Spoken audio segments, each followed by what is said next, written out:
Hi, everyone, and welcome to this session where we're going to talk about how a conversational AI coach can empower financial futures.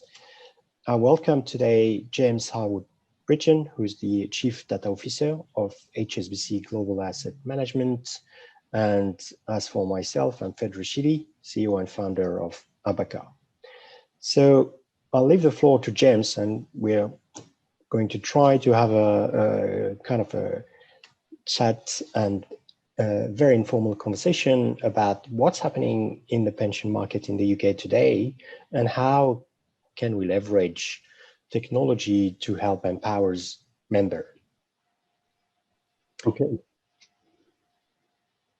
James, shall we start with a quick overview of the pension market in the UK? Yeah, the UK, I think, pension market is set for some substantial changes as we go forward. There's been a huge amount of consolidation in the industry.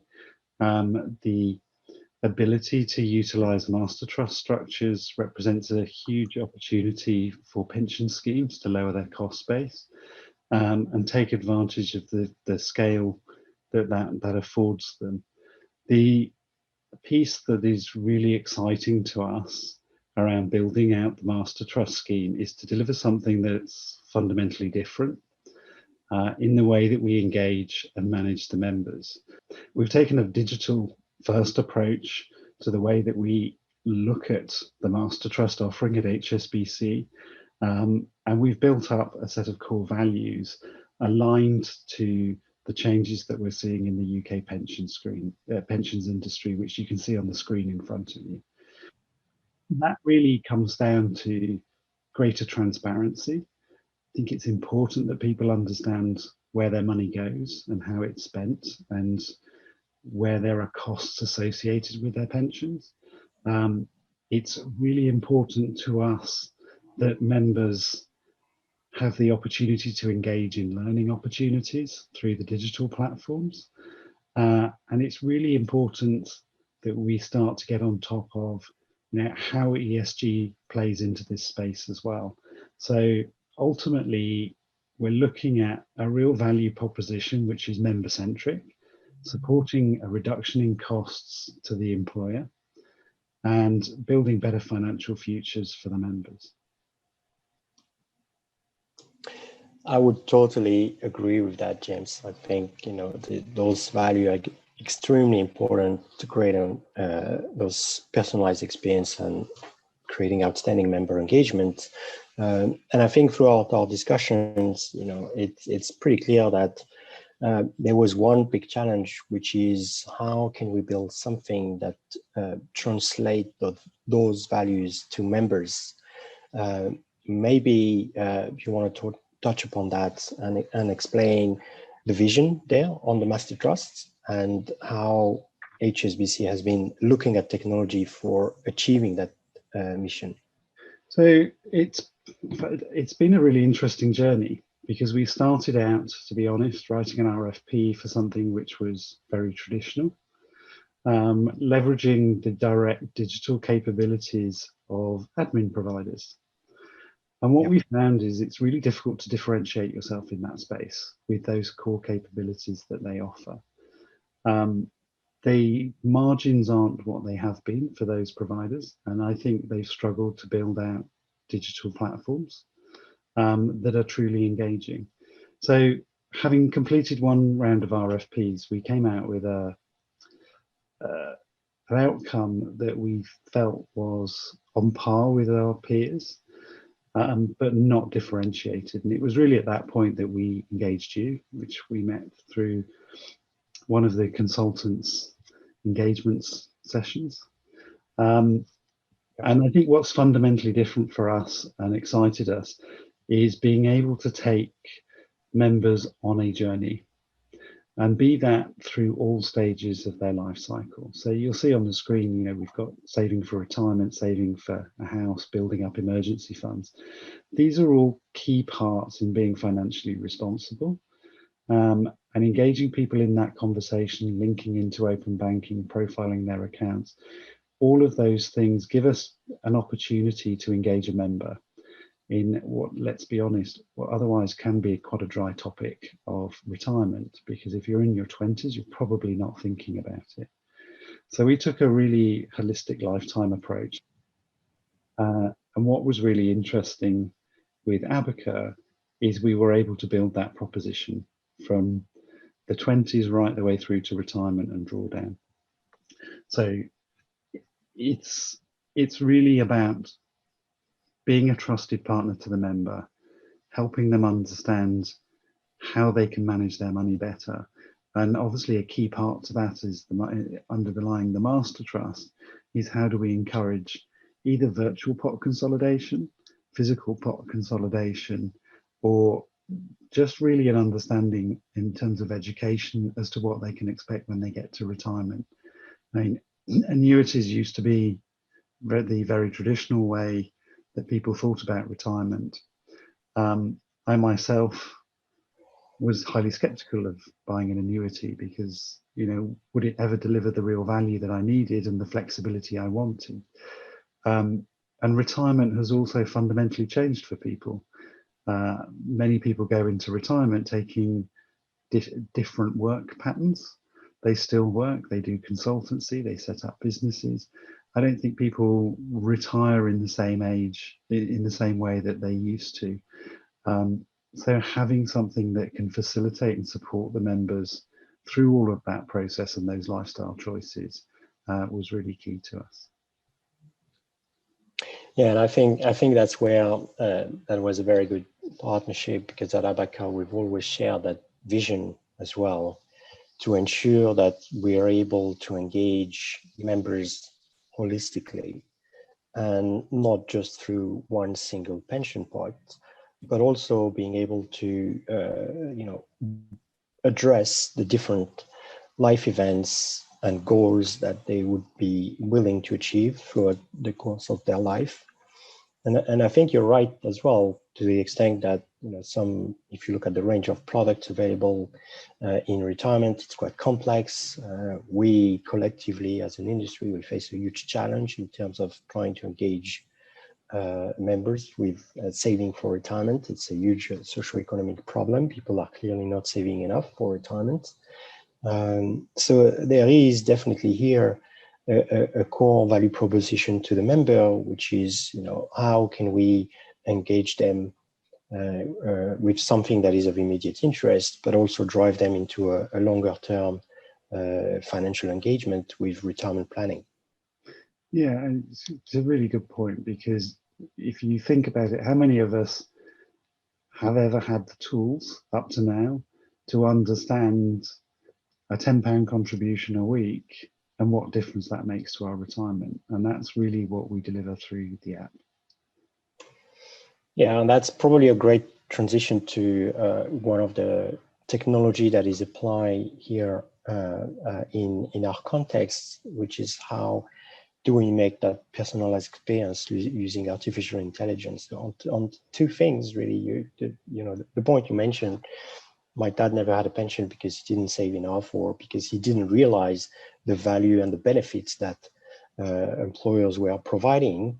And so indeed, if you have access to a financial assistant anytime, anywhere, you can ask like basic questions such as, okay, well, if I put an extra £10, £20, £50 a month on my pension pot, how does that impact my future? And can I actually achieve that retirement to go to get a decent income?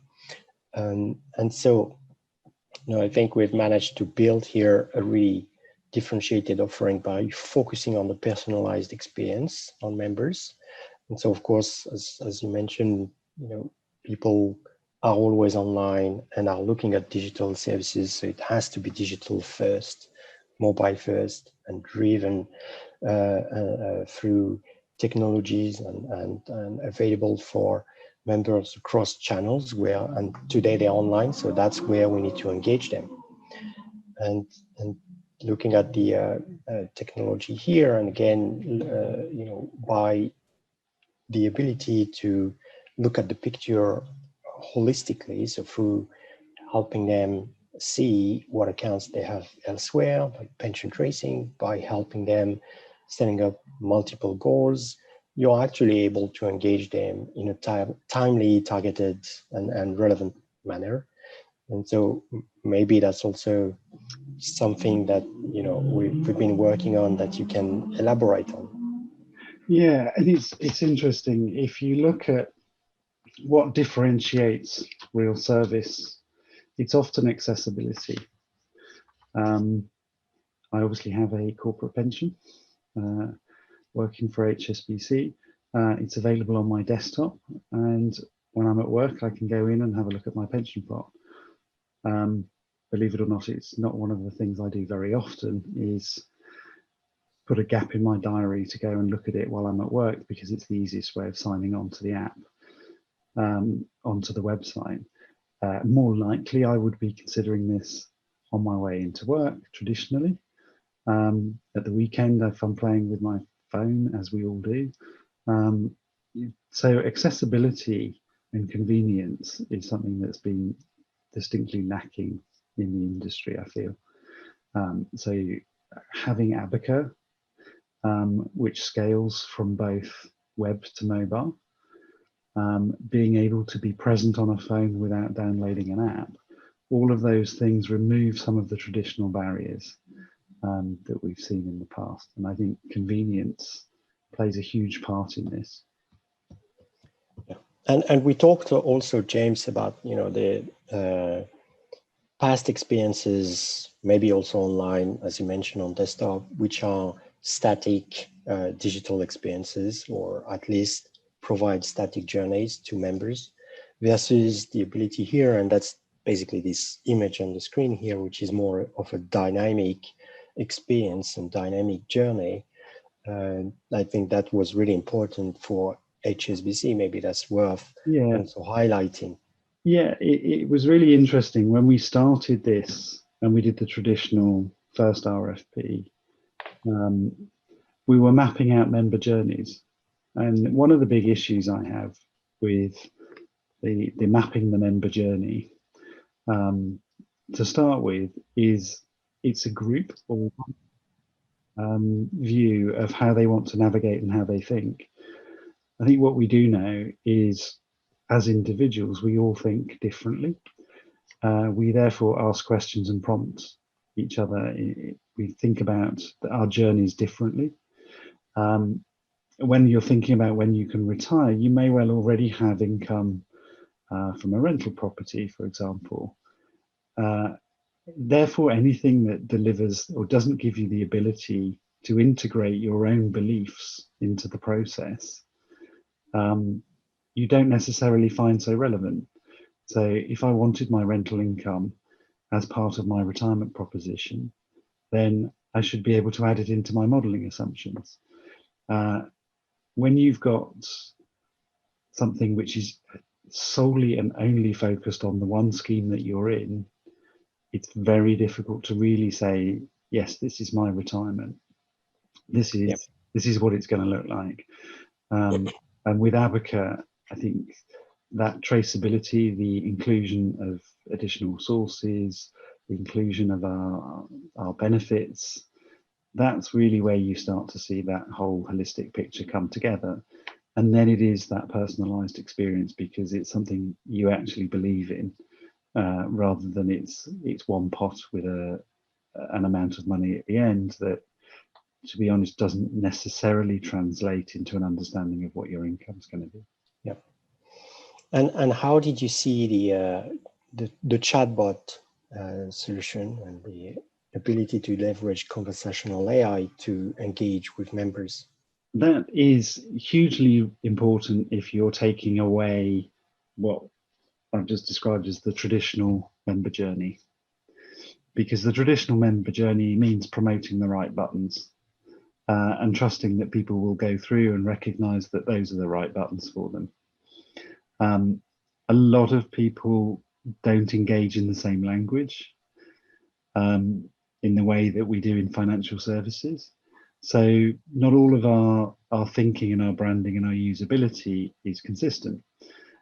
What we get through the chat and conversational AI is actually people to use their own natural language to search find, locate, and transact. And that's really, really important because they are then controlling their journey with the conversation. So Ava is absolutely key to that.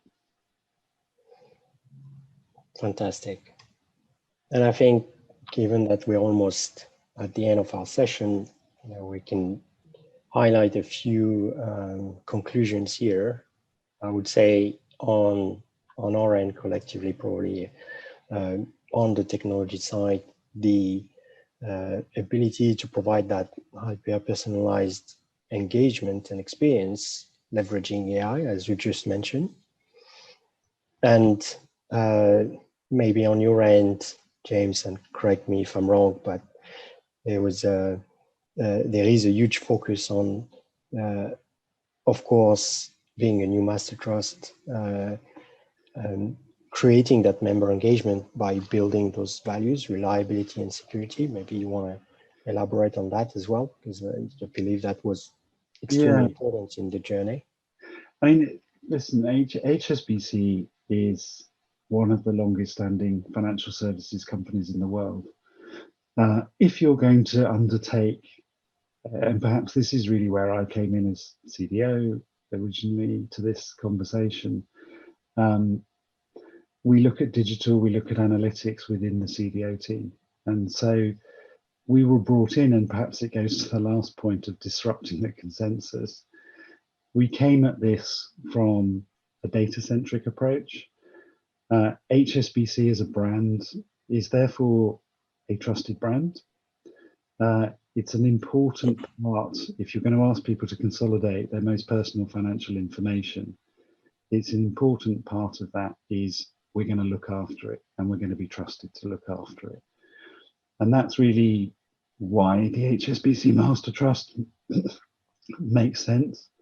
It also opens up opportunities for distribution. It gives us the ability to engage people around their financial needs, a pension being a core part of that. And doing it in a transparent way, as I said at the beginning, was massively important to us. Did we set out to disrupt the consensus? Quite possibly. But I think in fairness, I don't have a pensions background. And so we came at it very much from a sense of what actually is possible and what makes sense for the members, because that was the focus. This was all built with members in mind. So does it make sense? Would you use it? And what is possible with today's analytics?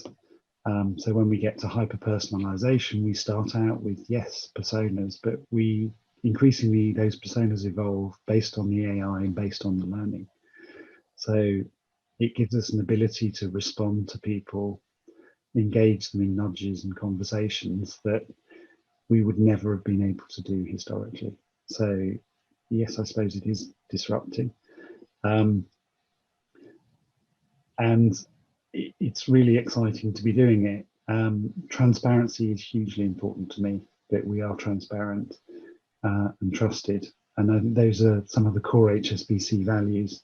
So being able to bring our values and deliver a great client experience is really important. Well, on that note, it's a great conclusion, and I think we are running out of time. Thank you very much, everyone. Thanks for being part of that discussion.